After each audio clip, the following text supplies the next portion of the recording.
Lo que estás viendo es que la cosecha de trigo fue realmente muy buena. En eso seguimos teniendo un presidente con una suerte inusitada. En su tercer año inicia con una cosecha de trigo muy buena y una cosecha esperada de soja que también va a ser muy buena y potencialmente con precios que mejoren un poco. Yo en general veo que este es un momento de la macro que desde el lado interno el modelo con todos sus defectos, atado con alambre, como sabemos que es atado con alambre, pero va marchando. Yo creo que el tipo de cambio está controlado, sigue apreciado, como nos hemos, ya que estamos en cuestiones anecdóticas, pero en Suiza nos hemos enterado que nuestro Big Mac está solo equiparado al Big Mac de Suiza, entre los dos más caros del mundo. Pero bueno, ese tipo de cambio está sostenido por esta buena cosecha y por emisión de obligaciones negociables que, como hemos explicado varias veces, tienen este circuito donde se liquida en el mercado libre de cambios y al liquidarse en el mercado libre de cambios es una oferta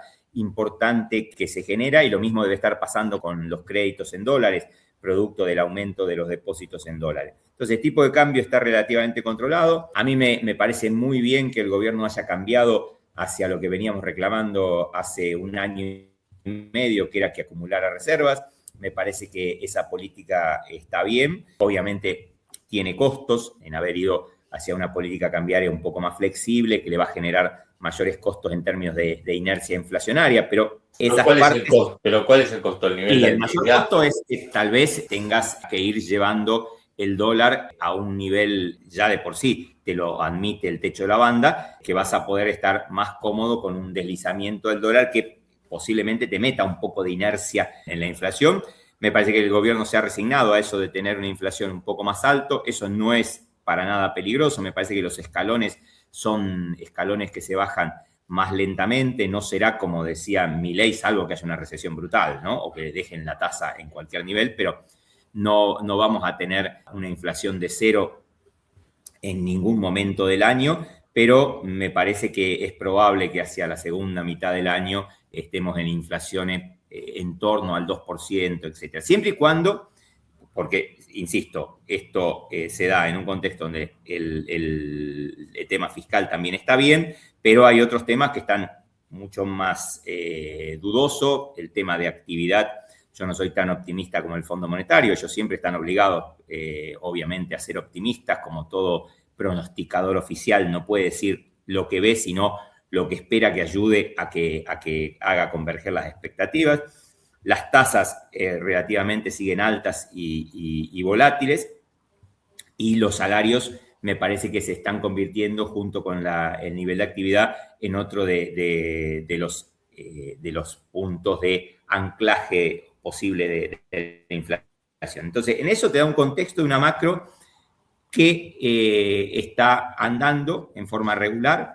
Yo creo que si no hay grandes contratiempos que vengan de afuera o algún cisne negro que aparezca dentro, la macro puede seguir funcionando así, donde yo estoy convencido de que va a tener más costos el gobierno es en la micro. Yo creo que esta macro genera una microeconomía que gradualmente, día a día, va generando costos de los cuales el gobierno no tiene grandes instrumentos para compensarlos, y a veces hasta dudaría, aunque Milei es muy pragmático, pero hasta dudaría de que tenga voluntad de compensarlos. Entonces vos tenés algo así como 30 empresas que cierran por día, 400 despedidos en promedio, estamos hablando, ¿no?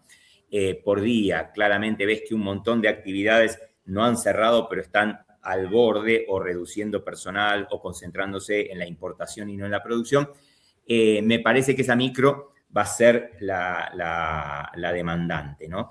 El gran tema en estos 2 años para mí es si los tiempos que ellos piensan, muy sencillamente le llaman esta idea de destrucción creativa, que es una simplificación de Schumpeter, desgraciadamente, pero esto de que se va destruyendo cosas y que va a aparecer cosas que sean superiores, bueno, ahí vamos a ver si esto realmente va a funcionar así o los tiempos no van a dar, ¿no? Y vamos a ver estos 2 años los costos, un desgaste muy importante del gobierno, pero con una macro que puede seguir funcionando. Me parece que ahí es lo más interesante que vamos a ver en estos 2 años. Amilcar, ¿querés hacerle la última? Te quería hacer un punto sobre de todo lo que dijiste de tasa de interés, porque un poco el mecanismo de monetizar en pesos previo, ¿no? 2025, era todo ese colchón de liquidez que le había girado el Banco Central al Tesoro. Todas las veces que había licitación y no se renovaba, esos pesos entraban en circulación. Eso ahora está en cero porque después terminaste pagando deuda con eso, después, bueno, se fue acotando y hoy es muy bajo el nivel de depósito que tiene el Tesoro. Y la remonetización tiene que ser vía las compras.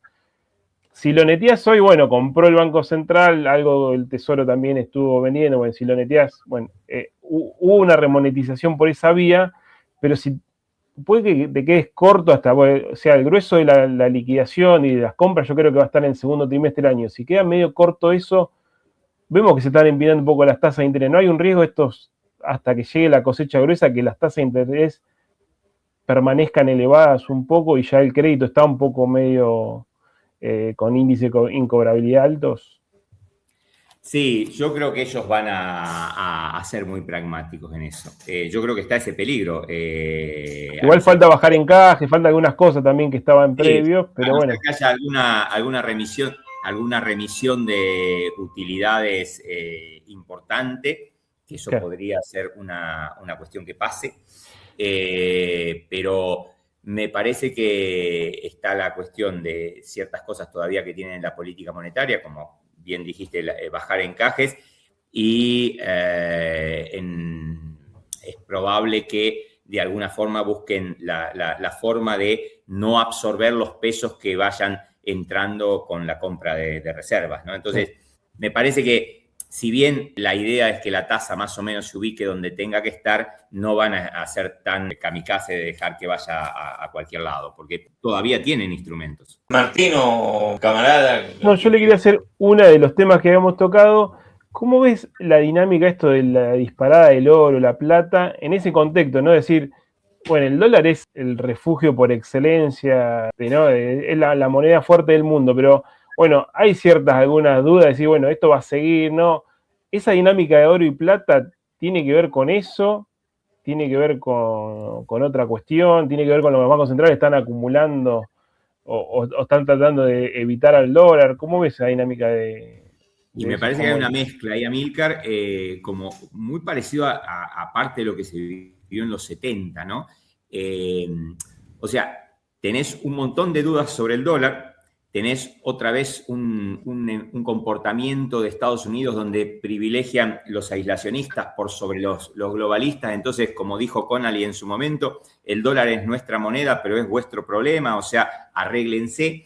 Pero en un contexto donde, si bien sigue siendo la moneda fundamental, ha ido perdiendo algunos de los atributos porque también los ha ido perdiendo Estados Unidos en términos de tamaño de la economía, pero sigue conservando como resortes claves y esos resortes por el momento son difíciles de evitar porque nadie se anima todavía a armar un esquema, si bien los BRIC lo plantearon, un esquema, sobre todo el esquema internacional de pagos, que eso lo aprendimos muy bien cuando estábamos en otra etapa del gobierno, cuando queríamos pagar los bonos. Yo no sé si se acuerdan que un juez de Londres nos había autorizado a pagar los bonos, etc.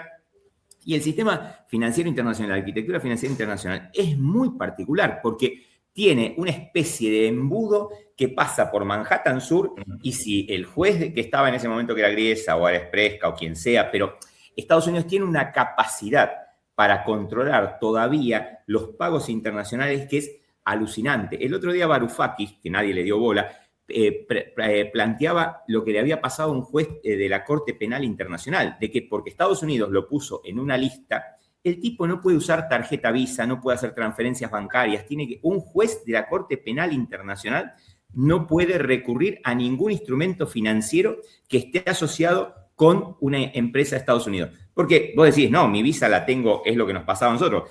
Los bonos estaban en Londres y vos lo querías pagar vía Londres, el juez te había autorizado, los bonistas querían cobrar, pero el juez dijo, cualquiera que colabore con Argentina en hacer esto que es contrario al deseo del juzgado de Manhattan Sur, será sancionado en Estados Unidos. Entonces, todavía el dólar en el sistema internacional de pagos tiene una relevancia y una funcionalidad que no ha cambiado. Pero es cierto que los bancos centrales, como pasó en los años 70, hay algunos que han estado comprando oro. El oro sigue siendo un instrumento increíblemente, diría Keynes es una reliquia barbárica, pero sigue existiendo, sigue siendo un instrumento muy sólido en términos financieros y bueno, la plata acompaña. Y eso no ha podido ser sustituido ni por ninguna commodity, es muy imperfecto la solución que tienen las commodities, y no ha podido ser sustituido, que era la duda que teníamos, qué sé yo, hace unos 5 o 6 años, por una criptomoneda. Si bien todavía no estás pensando en una criptomoneda que pueda servir para un banco central para ser una reserva de valor y más con algunas cosas muy interesantes que estaban saliendo sobre, no sé, las criptomonedas y qué significan las que son estables, sobre qué está basada la estabilidad de las criptomonedas. Entonces todavía tenemos muchas dudas. Frente a esas dudas, si vos sos el banquero central, lo que haces es ir cambiando un poquito la composición lentamente, como se hacen todas estas cosas, cambiando la composición de tu portafolio y por ahí vas teniendo un poco más de oro que puede estar correlacionado negativamente con lo que le pase al dólar.